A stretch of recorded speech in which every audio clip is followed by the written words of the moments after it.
Hi, everyone. It's me, Krylios, Team Racing Productions MC and producer. And joining me today is Cassie Walker. Welcome. Hey, how are you? I am doing great. How are you? I am doing pretty good despite the impending snowstorm happening about to happen here. I see. Where are you right now? I'm in Chicago. I see. I see. And how Yes. has the winter been so far in Chicago? Actually shockingly mild. Um Yeah, that's why I asked. I've been hearing that. yes, Well, so maybe the snow coming in is, y'all are used to it up there. So it's true. yeah. Well, I do want to kick this off with having you introduce yourself to our audience and giving us a little bit about your background. Okay, yeah. So hi, I'm Cassie, also officially known as Cassandra Walker, licensed clinical social worker, certified trauma specialist, lots of other certifications. I am a trauma therapist, a gamer, a consultant. I do a lot of things. I wear a lot of hats. I write. Mhm. I'm doing some storytelling coming up as well. And of course, also podcasting and working on our second season of our actual play side of the Woke Mental Wellness podcast. So Awesome, awesome, amazing, amazing. Yeah, well, you do so much. So talk to me about, Intersection Center for Complex Healing, for anyone who doesn't know what that is. yeah, so that is my practice. It's currently a solo practice, which means it's just me. So it's small, but the business is also the like legal entity for that like overhangs the Woke Mental Wellness podcast and basically anything else that I do that I need legal business protections for, because Mhm. that is definitely a thing here. So, yeah, but like I said before, I'm a trauma specialist, and I specifically picked the name because I work in intersections, Uh, specifically of identity, mental health, and trauma. And so those mm, are the big things that a lot of times, especially as Black queer folks, we get really overlooked. Um, yeah.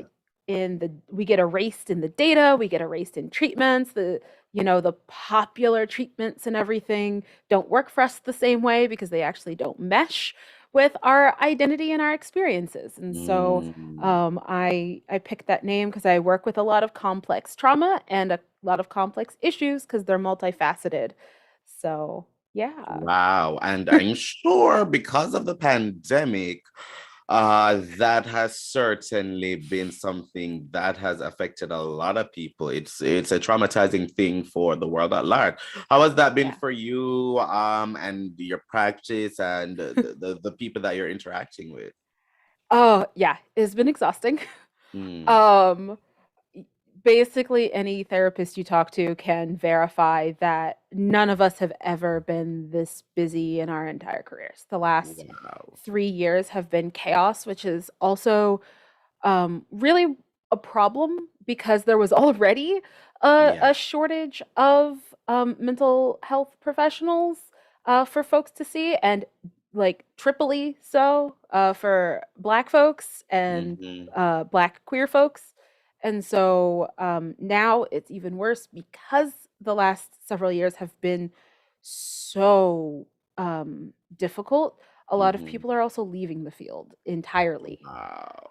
And so I am at a point where I had to close my wait list because it wasn't moving, because people Wow. aren't leaving because they're constantly going through things and they're not feeling able to. And then, in all honesty, when people do leave, I have been so busy over the last several years that I need a reprieve and I need to lower my caseload. So Hmm. it's been really hard, and that's true in so many ways, and especially in healthcare and mental health care, because it just doesn't stop, and everybody's, pandemic fatigued and everything, and Yes. doesn't want to wear a mask and doesn't want to do these things. But the folks who haven't been hit maybe as personally hard by the death and the illness and the way that the pandemic has worked and even the isolation aren't really understanding how bad an idea that is at the moment. And so yeah, because we're, as a culture, as a society in the US, we're not moving through that grief. We're not Yeah. actually reckoning with it. And so people are feeling even worse because they don't Mm-hmm. feel safe going outside, or they feel like they're doing the wrong thing. And that puts even more stress and strain on an already really harsh situation.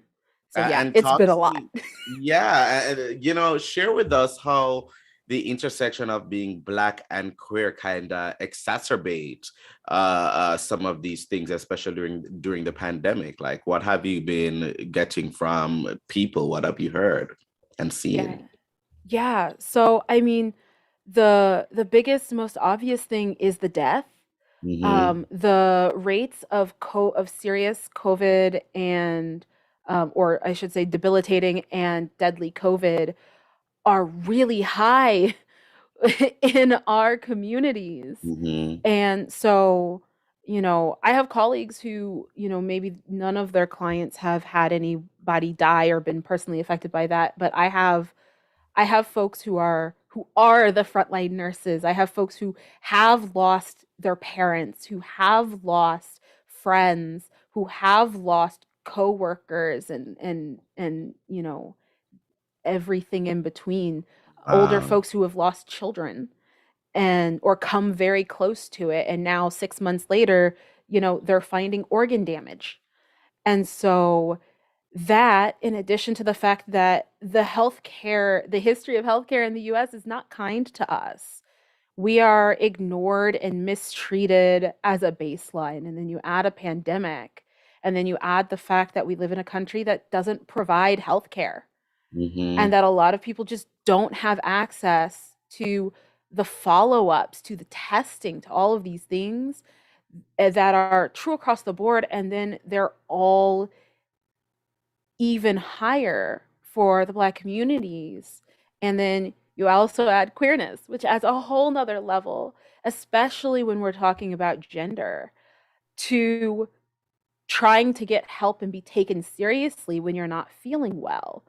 Because when we come in and say, hey, I'm worried about this headache, it's like, oh, mm. But like a headache is a symptom of COVID, Mm-hmm. especially once you've been vaccinated, and Yeah. um the most recent strain. Like, a lot of people are getting headaches. A lot of people are having all of these neurological symptoms, loss of taste and smell, and headaches and all, and fatigue. And it was already hard enough for us to be taken seriously, and now we've got a slammed system, and so people are afraid and people are depressed. Then you've Mm-hmm. got the isolation, because we're also, as a community, more likely to have more um of the, like, compounding factors, right? Or the comorbid Yeah, the conditions. comorbidities. Yeah. And people don't realize that, like, 70, I think the last statistics I saw is, like, bare minimum, like, 76% of the United States has a comorbid condition, because obesity is a comorbid condition. And Mm-hmm. then asthma, heart, high blood pressure, all of these things. And these are prevalent in Black communities and with Black queer folks, because we're stressed and we're being harmed. And on top of that, during the pandemic, we still have countless people dying by the hands of police. Mm-hmm. Our suicide rates have gone up. Like, Black folks, Black queer folks especially, are really hurting. We're being harmed, we're being ignored, and we're dying. And Yeah. so all of that wrapped up on top of everything we already had going on has been so heavy and so much. And it's why it's so important to take care of ourselves and to fight for that recognition and not take no for an answer if we are not feeling well. Like you can see I'm Yes. actually wearing my Radiate Black Joy shirt because like it's so important for our living and staying alive Yes. to be able to still Yes. connect with that joy even with all the stuff happening around us. Joy is certainly so, so important. And I know that your upcoming virtual event, Playing with Identity, explores that. So talk me through this upcoming virtual event. Yeah, I actually two of my another one of my trainings just opened. So the event Playing with Identity is specifically in partnership with two of the queer organizations here in Chicago. And it's Mhm. virtual though, so as long as you're okay with working around Central Time Zone, anybody can sign up and we're gonna talk about um how important and how we can use joy and creativity and play and pleasure as ways to explore our identities that can be a little bit lighter than just like sitting in a room across from a single person that you don't Mhm. that's like basically a stranger and trying to hash it out. Like sometimes sometimes we need to create a character and like play pretend for a while to see how it works out. Use, different pronouns in a light, fun situation to see how it feels for us. And so we're going to be talking through that. We're going to be talking through non-white models of identity, Mhm. like development and theories and stuff. So we're going to get a little clinical in there too, but we're Mhm. also going to be asking some questions and maybe even playing a couple games. Oh, that sounds awesome. That sounds amazing. That sounds amazing. And you've mentioned the podcast a couple of times. Tell me about the thought that went into starting the podcast, and you're going into your second season. How excited are you? And what more are you looking forward to do with the podcast? Yeah. So Woke Mental Wellness is the podcast. It has been a roller coaster. Mhm. I originally started it just because was I was interested in doing something and interested in talking to people, and at that point in time, I didn't have the platform to do trainings and go to events and keynote and stuff like I'm doing now. Yeah. And so the podcast was my way of being like, I don't have access to, and I don't see a lot of people talking about Black queer mental wellness. Like, we're barely talking about physical health. Mhm. And I'm definitely not seeing enough about it. And I know I'm interested, other people must be. And Yeah. so it started out as a like explainer, teachy podcast. And I got so bored of that so fast. Sitting in a recording booth or in like a closet and trying to record episodes by myself with no one else did not feel particularly joyful after a while. I Mhm. did some really heavy episodes that I think are really important, talking about like suicide and acknowledging chronic suicidal ideation and things like that that are really misunderstood in my field. But then I was like, this isn't where it's at. So I stopped doing it for a while, and then I have been really into tabletop gaming for a long time, over a decade now. Um, and I was like, I have a lot of friends that do streaming and actual playing, and I was like, wait a second. I kind of still want to do my podcast, but I want it to be fun. I don't want it to feel like another slog of something that I'm like pulling myself into. And so I was like, okay, wait a second. Hey friends, you want to play a game on my podcast? And so that's how I switched it. There's also just a couple of random like There's some Patreon only content and there's some like rant episodes. I watched Annabellum with one of my friends. It was terrible. I love Janelle Monáe. That movie broke my heart because it was so bad. Mhm. But I was like, okay, so And Black I Mirror thought it Mental was gonna Wellness. be so good too. Oh my God. Okay, so timeout caveat, right? I Right? thought it I was going to be giving everything. I was like, oh my God, Janelle Monáe is giving black horror, is giving okay. And I was ready. And then, I was ready. I paid full price for that mess. I paid Amazon my hard-earned money mm, for that mess, the $20 plus tax or yeah, whatever that it cost to stream it right when it came out. And yes, when I tell you I threw my notebook across the room at the end because I was just like, I did not sign up for this black yeah, trauma. This is not no, no, like this is not the kind of horror that you advertised. yeah, it is not. It is not. so so yeah, we did that episode, and then but then like playing games is another area where so many people play video games and tabletop RPGs and especially black folks, but then like once again it's the talking about it, it's the talking about how those things can be helpful. Like games get such a bad rap of Mhm, like, oh my god, games, they're like destroying the youth and all this stuff, and actually they can be really helpful in helping people figure out who they are. And mhm, so and like the experiences that they're having. And so we did the first season and we played 12 Inner Demons, which mhm, is an indie tabletop game, which is basically Trauma the Game. It's made by Witchcraft Games and they were super mhm, great.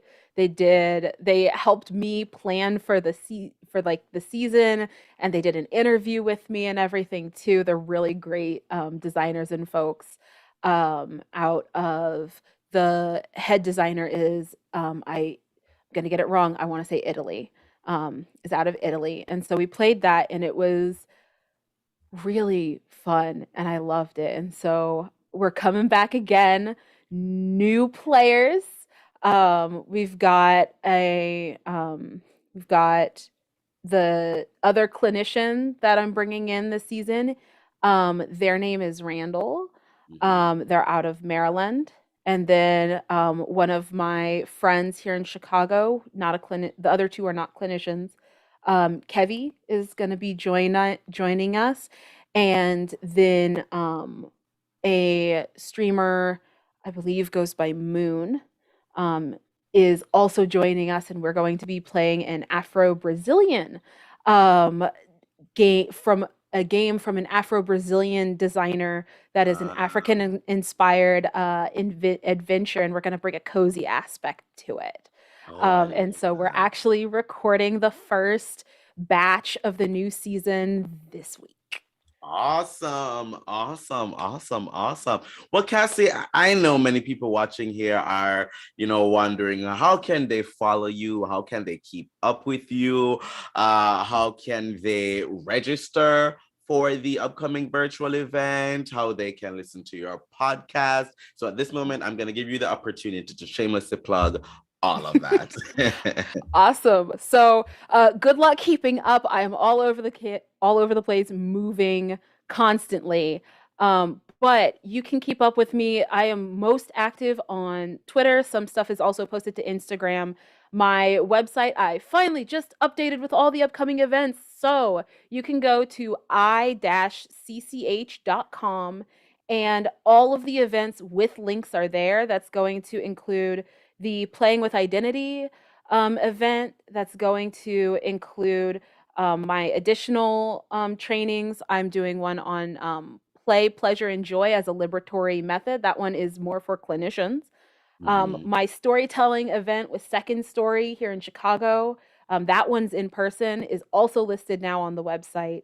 But yeah, and then you can follow me on Twitter uh, for lots of content, for links to the Patreon and the Ko-fi. There is a Ko-fi for Woke Mental Wellness. If you want to help us pay our editor, who is also a Black queer femme.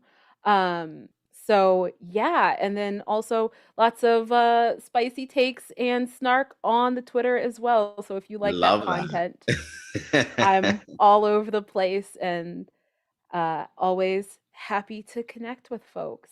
As long as you're Awesome. kind. Yes. Otherwise, I won't connect with you. I will Connect with ignore you. you.